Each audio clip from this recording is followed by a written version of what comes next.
Persendian disebut juga dengan artikulasi. Persendian adalah hubungan antara dua tulang maupun lebih, baik yang dapat digerakkan maupun yang tidak dapat digerakkan. Itulah definisi persendian. Contoh pada gambar, bagian yang dilingkari ini adalah persendian. Misalnya pada tengkorak kepala di sini ada persendian yang tidak dapat digerakkan. Selebihnya adalah persendian yang dapat digerakkan. Sekarang kita masuk ke tipe-tipe persendian. Berdasarkan strukturnya ada 3 jenis persendian.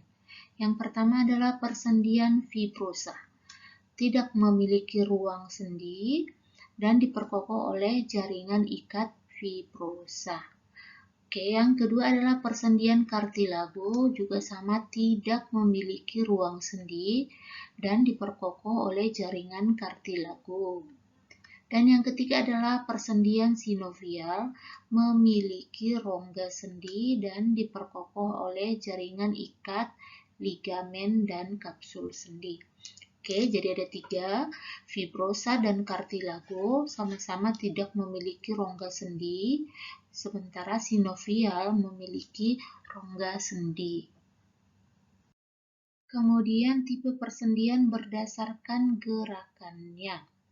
Yang pertama adalah sendi sinartrosis atau disebut juga dengan sendi mati. Kenapa disebut sendi mati? Karena sendi ini tidak dapat digerakkan. Contohnya pada tengkorak kepala, antara satu tulang dengan tulang lain dihubungkan oleh struktur bergerigi yang disebut dengan sutura. Inilah penghubung antara satu tulang dengan tulang lain, dan persendian pada tengkorak kepala ini tidak dapat digerakkan. Disebut dengan sinartrosis. Kemudian yang kedua adalah sendi amfiartrosis atau disebut juga dengan sendi kaku. Pergerakannya terbatas akibat tekanan.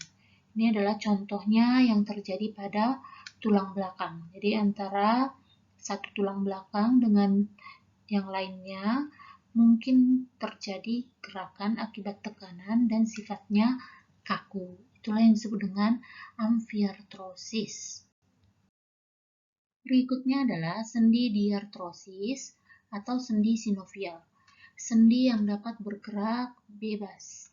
Jadi kalau tadi ada sendi mati, kemudian ada sendi kaku, dan ini sendi yang bebas. Jenis diartrosis itu yang pertama adalah sendi engsel. Ini bergerak satu arah saja, sama seperti engsel pintu, hanya satu arah. Kemudian sendi peluru, bergerak bebas ke segala arah.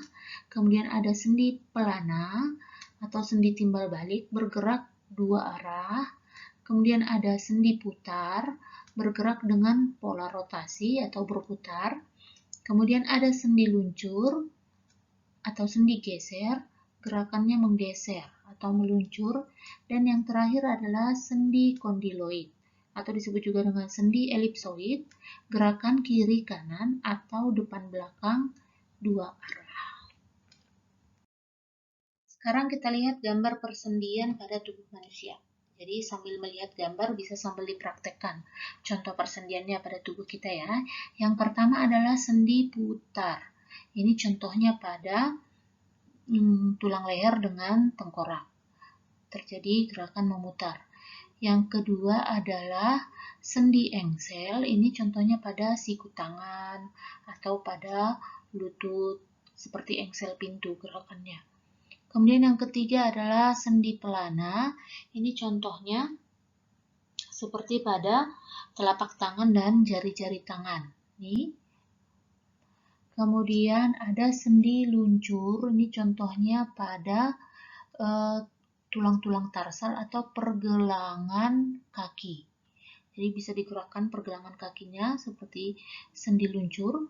Kemudian ada sendi kondiloid. Ini contohnya pada antara radius dan tulang-tulang karpal pergelangan tangan. Dan yang terakhir adalah sendi peluru. Ini contohnya pada panggul dan kaki paha atas. Oke, inilah contoh persendian yang gerakannya bebas yang ada di tubuh manusia. Baik, topik tentang sendi sudah selesai. Sekarang kita masuk ke otot rangka. Seperti yang kita ketahui bahwa otot rangka adalah otot yang melekat pada tulang dan dapat bergerak secara aktif untuk menggerakkan tulang. Jadi tulang itu sebenarnya alat gerak yang pasif, sehingga disebut juga dengan alat gerak aktif. Jadi otot adalah alat gerak aktif.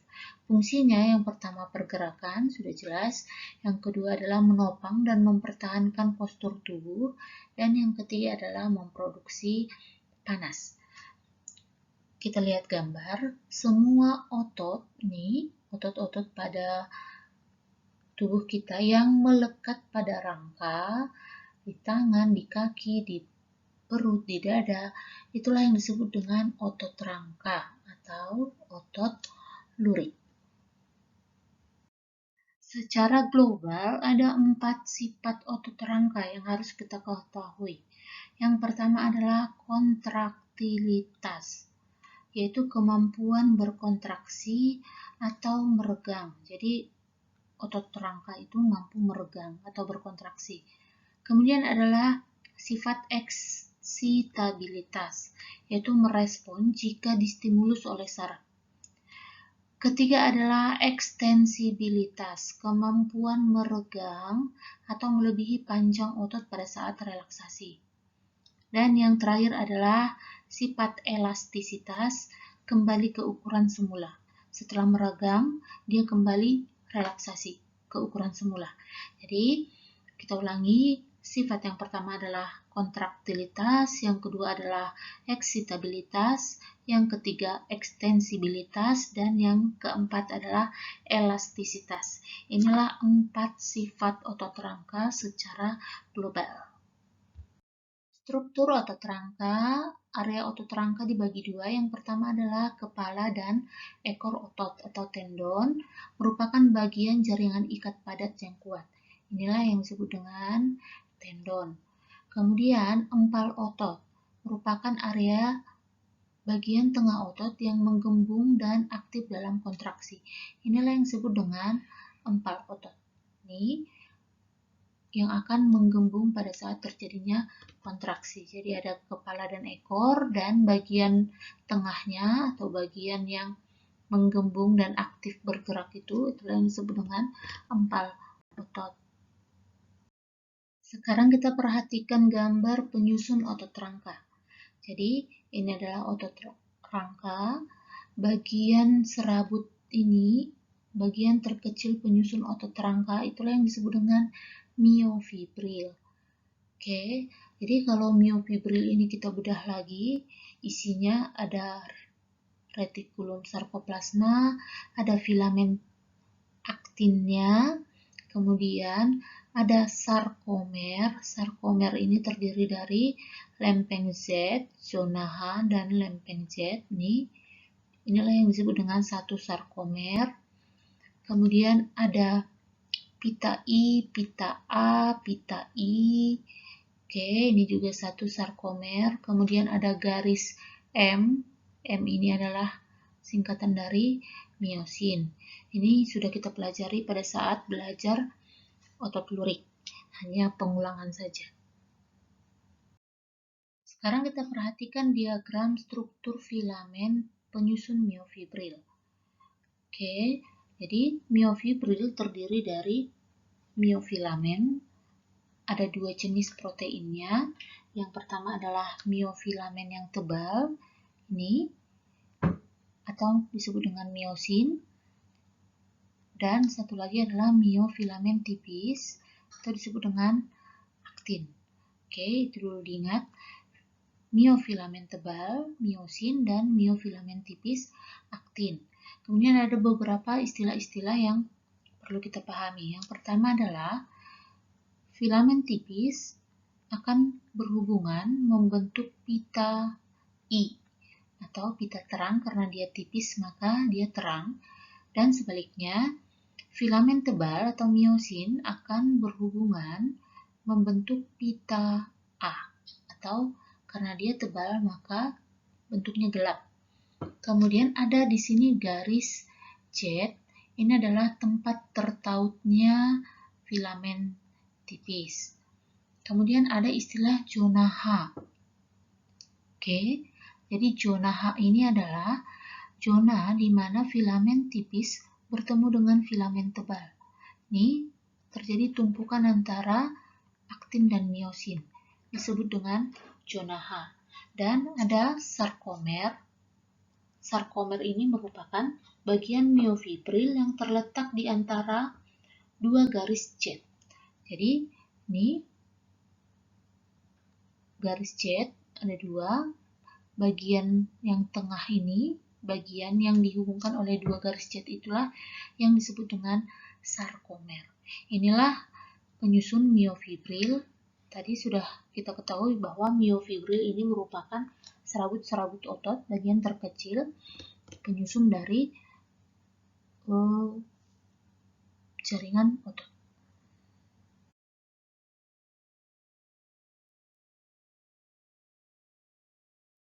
Sekarang kita bahas tentang tahapan mekanisme kerja otot, yaitu relaksasi dan kontraksi. Ini adalah beberapa step yang terjadi pada otot. Yang pertama terjadi penerimaan impuls atau rangsangan. Apabila terjadi penerimaan impuls, maka ion kalsium akan keluar dari retikulum sarkoplasma. Oke, diterima rangsangan, maka dikeluarkanlah ion kalsium. Kemudian, ion kalsium tersebut akan terikat pada troponin, daerah yang aktif tropomiosinnya jadi terbuka. Dan terjadi pembebasan energi dari ATP, miosin menarik aktin melalui daerah aktif tropomiosin sehingga ototnya memendek. Inilah yang disebut dengan peristiwa kontraksi. Kemudian, apa yang terjadi jika tidak ada impuls? Maka kalsium tadi kembali ke retikulum sarkoplasma, troponin menutup tropomiosin sehingga ototnya berelaksasi. Oke, supaya lebih gampang dipahami, kita perhatikan gambar. Yang pertama adalah terjadinya kontraksi, otot berkontraksi apabila didapatkan rangsangan, maka kalsiumnya keluar dari retikulum sarkoplasma. Otot berkontraksi itu akan memendek. Kenapa memendek? Karena miosinnya menarik aktin. Itu tadi sudah dijelaskan pada tahapannya. Sehingga ototnya memendek. Oke, apabila terjadi full kontraksi berarti ototnya lebih pendek lagi. Jarak antara aktin dan miosin semakin dekat, bahkan bertumpuk. Apa yang terjadi jika tidak ada impuls? Maka otot akan berelaksasi. Jarak antara aktin dan miosin jauh sehingga ototnya pada posisi semula. Itulah yang terjadi pada gerakan otot apabila mengalami kontraksi maupun relaksasi.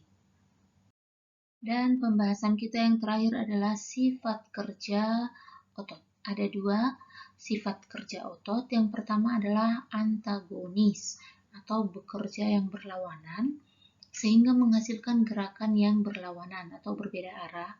Dan yang kedua adalah sinergis, otot yang saling mendukung kerja satu sama lain sehingga menghasilkan gerakan satu arah. Contohnya itu kerjasama otot-otot antar tulang rusuk saat menarik napas.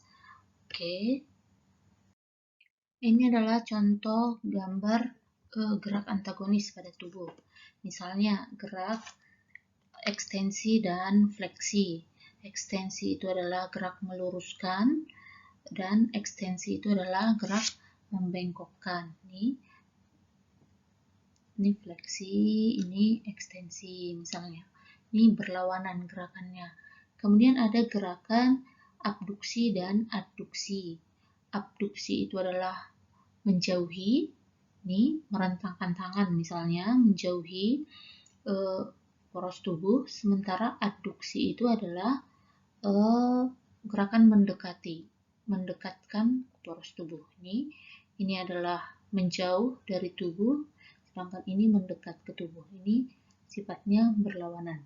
Itulah yang disebut dengan adduksi dan abduksi. Selain itu ada gerakan yang disebut dengan pronasi dan supinasi, membuka dan menutup telapak tangan, kemudian ada inversi dan eversi nih pada telapak kaki, kemudian pada kepala ada elevasi, mengangkat ke atas, dan depresi ke bawah. Semua gerakan ini adalah gerakan yang berlawanan, itulah yang disebut dengan gerakan yang bersifat antagonis. Baik, sampai di sini topik pembahasan kita pada hari ini. Semoga semakin memahami, tetap semangat belajar di rumah. Jika ada yang kurang jelas dapat ditanyakan. Sampai jumpa pada topik berikutnya. Terima kasih.